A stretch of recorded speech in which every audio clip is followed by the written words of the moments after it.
اگر آپ کو میری یہ ویڈیو پسند آئے تو like, comment and share, subscribe کرنا مت بھولیے۔ السلام علیکم دوستوں، جیسا کہ آپ لوگ جانتے ہیں ہم پڑھ رہے ہیں سیرت نبوی صلی اللہ علیہ وآلہ وسلم، لیکن شروع کرنے سے پہلے میری آپ سب سے گزارش ہے کہ ایک دفعہ نبی کریم صلی اللہ علیہ وآلہ وسلم پر درود شریف پڑھ دیں، اور اس کے بعد جہاں بھی نبی کریم صلی اللہ علیہ وآلہ وسلم کا نام مبارک آئے وہاں پر درود شریف ضرور پڑھیں، اور اگر آپ درود شریف نہیں پڑھ سکتے تو کم از کم صلی اللہ علیہ وآلہ وسلم ضرور کہیں۔ تو چلیں شروع کرتے ہیں۔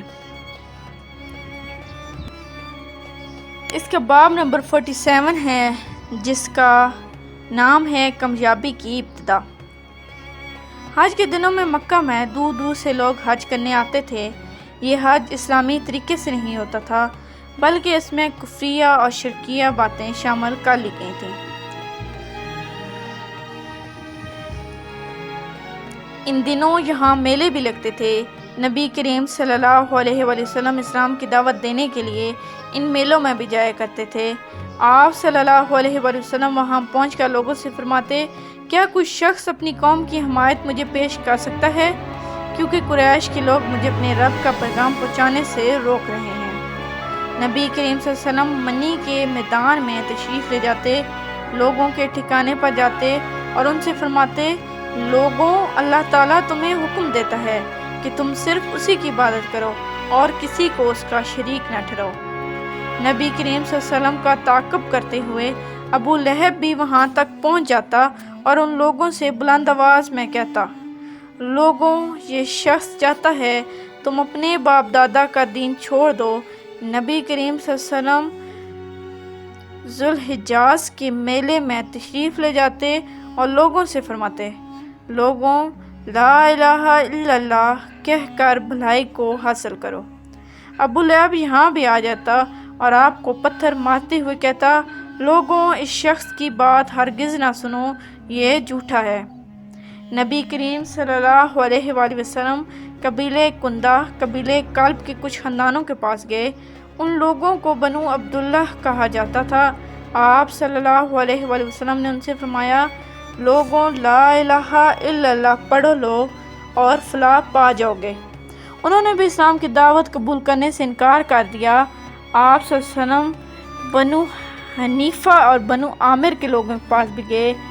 ان میں سے ایک نے آپ صلی اللہ علیہ وسلم کا پیغام سن کر کہا، اگر ہم آپ کی بات مان لیں اور آپ کی حمایت کریں اور آپ کی پیروی قبول کر لیں تو پھر اللہ تعالیٰ آپ کو آپ کے مخالفوں پر فتح عطا فرما دے، تو کیا آپ کے بعد یہ سرداری اور حکومت ہمارے ہاتھوں میں آ جائے گی؟ یعنی انہوں نے یہ شرط رکھی کہ آپ کے بعد حکمرانی ان کی ہوگی۔ جواب میں آپ صلی اللہ علیہ وسلم نے ارشاد فرمایا، سرداری اور حکومت اللہ کے ہاتھ میں ہے، وہ جسے چاہتا ہے سونپ دیتا ہے۔ اس کے بعد اس شخص نے کہا، تو کیا ہم آپ کی حمایت میں عربوں سے لڑیں، عربوں کے نیزوں سے اپنی سینے چھلنی کرا رہے، پھر جب آپ کامیاب ہو جائیں تو سرداری اور حکومت دوسروں کو ملے؟ نہیں، ہمیں آپ کی ایسی حکومت اور سرداری کی کوئی ضرورت نہیں۔ اس طرح ان لوگوں نے بھی صاف انکار کر دیا۔ بنو عامر کے یہ لوگ پھر اپنے وطن لوٹ گئے۔ وہاں ان کا ایک بہت بوڑھا شخص تھا۔ بوڑھا ہونے کی وجہ سے وہ اس قدر کمزور ہو چکا تھا کہ ان کے ساتھ حج کے لیے نہیں جا سکا تھا۔ جب اس نے ان لوگوں سے حج اور میلے کے حالات پوچھے تو انہوں نے نبی کریم صلی اللہ علیہ وسلم کی دعوت کا بھی ذکر کیا اور اپنا جواب بھی اسے بتایا۔ بوڑھا شخص یہ سنتے ہی سر پکڑ کر بیٹھ گیا اور افسوس بھرے لہجے میں بولا، اے بنی عامر، تم سے بہت بڑی غلطی ہوئی ہے۔ کیا تمہاری اس غلطی کا کوئی علاج ہو سکتا ہے؟ قسم ہے اس ذات کی جس کے قبضے میں میری جان ہے، اسماعیل علیہ السلام کی قوم میں سے جو شخص نبوت کا دعویٰ کر رہا ہے جھوٹا نہیں ہو سکتا، وہ بالکل سچا ہے۔ یہ اور بات ہے کہ اس کی سچائی تمہاری عقل میں نہ آ سکے۔ اسی طرح نبی کریم صلی اللہ علیہ وسلم نے بنو ابس، بنو سلیم، بنو غسان، بنو محرب، بنو فزارہ، بنو نصر، بنو مرہ اور بنو عذرا سمیت کئی قبیلوں سے بھی ملے۔ ان سب نے آپ صلی اللہ علیہ وآلہ وسلم کو اور بھی برے جوابات دیے تھے اور وہ کہتے، آپ کا گھرانہ اور آپ کا خاندان آپ کو زیادہ چاہتا ہے، اسی لیے انہوں نے آپ کی پیروی نہیں کی۔ آپ قبیلوں میں سب سے زیادہ تکلیف یمامہ کے بنو حنیفہ سے پہنچی۔ مسلمہ کذاب میں اسی بدبخت قوم کا تھا جس نے نبوت کا دعویٰ کیا تھا۔ اس طرح بنو ثقیف کے قبیلے نے بھی آپ صلی اللہ علیہ وآلہ وسلم کو بہت برا جواب دیا۔ ان تمام تر ناکامیوں کے بعد آخرکار اللہ تعالیٰ نے اپنی دین کو پھیلانے اور نبی کریم صلی اللہ علیہ وسلم کا اکرام کرنے اور اپنی وعدہ پورا کرنے کا ارادہ فرمایا۔ آپ صلی اللہ علیہ وآلہ وسلم حج کے دنوں میں گھر سے نکلے۔ وہ رجب کا مہینہ تھا اور حج سے پہلے مختلف رسموں اور میلوں میں شریک ہونے کے لیے مکہ پہنچا کرتے تھے۔ چنانچہ اس سال بھی آپ صلی اللہ علیہ وسلم مختلف قبیلوں سے ملنے کے لیے نکلے۔ آپ صلی اللہ علیہ وسلم عقبہ کے مقام پر پہنچے۔ عقبہ ایک گھاٹی کا نام ہے۔ جس طرح شیطانوں کو کنکریاں ماری جاتی ہیں، یہ گھاٹی ادھی مقام پر ہے۔ مکہ سے منی کی طرف جائیں تو یہ مقام بائیں ہاتھ پر آتا ہے۔ اب اس جگہ ایک مسجد ہے۔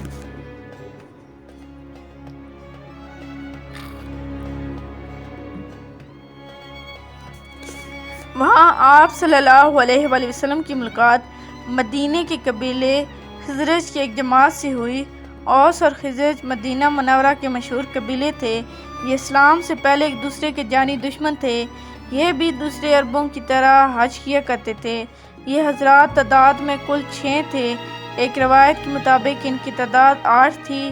آپ صلی اللہ علیہ وآلہ وسلم نے انہیں دیکھا تو ان کے قریب تشریف لے گئے اور ان سے فرمایا، میں آپ سے کچھ کہنا چاہتا ہوں۔ وہ بولے، ضرور کہیں۔ فرمایا، بہتر ہوگا ہم لوگ بیٹھ جائیں۔ پھر آپ صلی اللہ علیہ وآلہ وسلم ان کے پاس بیٹھے۔ ان لوگوں نے جب آپ کے چہرے کی طرف دیکھا تو وہاں سچائی ہی سچائی اور بھلائی ہی بھلائی نظر آئی۔ ایسے میں آپ صلی اللہ علیہ وسلم نے ارشاد فرمایا، میں آپ لوگوں کو اللہ کی طرف دعوت دیتا ہوں، میں اللہ کا رسول ہوں۔ یہ سنتے ہی انہوں نے کہا، اللہ کی قسم آپ کے بارے میں ہمیں معلوم ہے، یہودی ایک نبی کی خبر ہمیں دیتے آ رہے ہیں اور ہمیں اس سے ڈراتے رہے ہیں، یعنی وہ کہتے رہے ہیں کہ ایک نبی ظاہر ہونے والا ہے، آپ ضرور وہی ہیں، کہیں ایسا نہ ہو کہ ہم سے پہلے وہ آپ کی پیروی اختیار کر لیں۔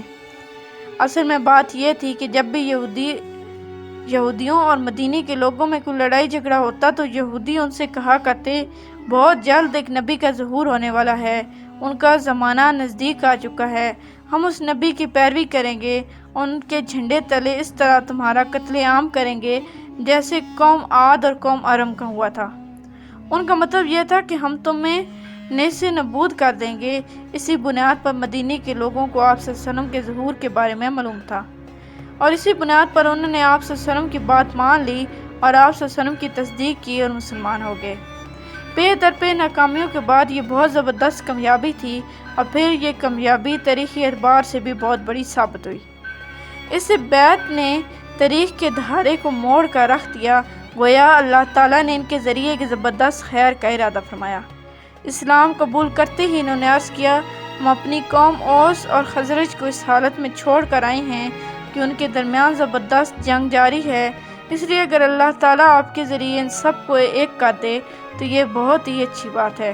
اوس اور خزرج 2 سگے بھائیوں کی اولاد تھی، پھر ان میں دشمنی ہوگی۔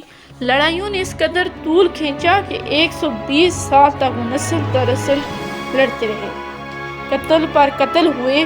اسی وقت انہوں نے اپنے دشمنوں کی طرف اشارہ کیا، لہٰذا انہوں نے کہا، ہم اوس اور اپنے قبیلے کے دوسرے لوگوں کو بھی اسلام کی دعوت دیں گے، ہو سکتا ہے اللہ تعالیٰ آپ کے نام پر انہیں ایک کر دے۔ اگر آپ کی وجہ سے وہ ایک ہو گئے اور ان کا کلمہ ایک ہو گیا تو پھر آپ سے زیادہ قابل عزت اور عزیز کون ہوگا؟ حضور اکرم صلی اللہ علیہ وسلم نے ان کی بات کو پسند فرمایا۔ پھر یہ حضرات حج کے بعد مدینہ منورہ پہنچے۔ اب تک کے لیے اتنا ہی، ملتے ہیں اگلے باب میں، تب تک کے لیے اللہ حافظ۔ Please like, subscribe and share our channel and press the bell icon for more videos.